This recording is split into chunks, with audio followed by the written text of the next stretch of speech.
The case of Liam Fox, who last Friday resigned as British Defence Secretary, clearly demonstrates how the corrupt British political system is open to influence by US neocons and pro-Israel lobbyists.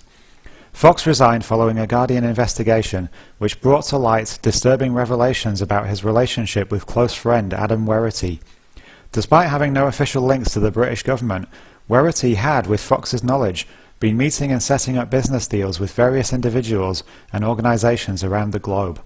Some of those who met him assumed he represented the British government and was working as Fox's Chief of Staff, an image he encouraged through the use of business cards incorporating a House of Commons logo, and which described him as the former Defence Secretary's advisor. Werrity's trips around the globe, during which he flew first class and stayed in exclusive hotels, were funded with £140,000 provided by donors to his company, Pargav.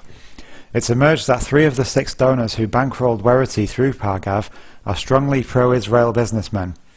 Mining company owner Mick Davis, financier Michael Lewis, and real estate tycoon Podju Zabludovich.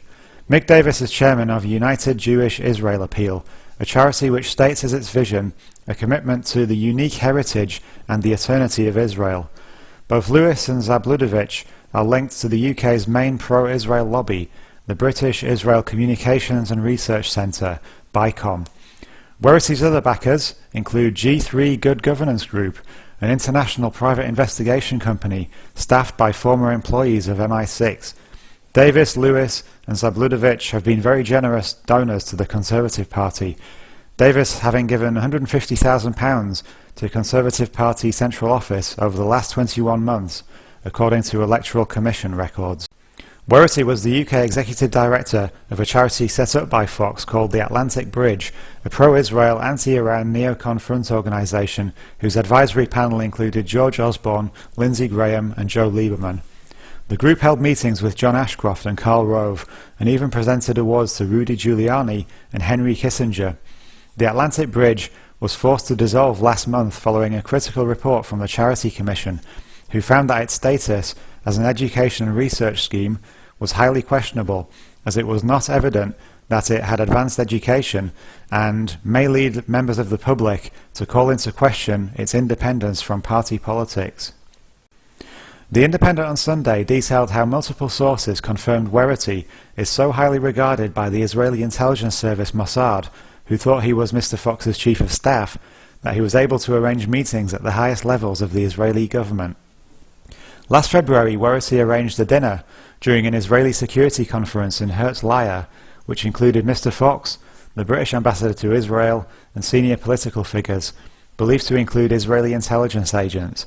Sanctions against Iran were allegedly discussed at the dinner. Werrity has travelled to Iran many times, as well as meeting Iranian opposition groups in London and Washington. The Independent quotes an unnamed source who claims Werrity worked closely with US-backed neocons who thought they could bring down Ahmadinejad. It should be noted that Liam Fox is an outspoken hawk who believes military action must be taken against Iran. As Defence Secretary, he engaged in fear-mongering rhetoric, hyping the supposed imminent danger from Iran's alleged nuclear weapons program. It's alarming that such strongly pro-Israeli, anti-Iranian individuals and organisations are able to conduct intimate relationships by proxy with British cabinet ministers, and that unelected and unofficial advisers such as Werrity may be influencing British foreign policy and potentially leading us into yet another war. At a time of great economic hardship, Britain cannot afford further military action in the Middle East against a sovereign nation which poses no provably immediate threat to Britain or the West. Having killed countless thousands of innocent civilians in Afghanistan, Iraq and Libya over the past decade, warmongering against Iran should be the last thing on our government's mind. Iran has repeatedly denied that they want to build nuclear weapons, and there's little credible evidence to prove they are doing so.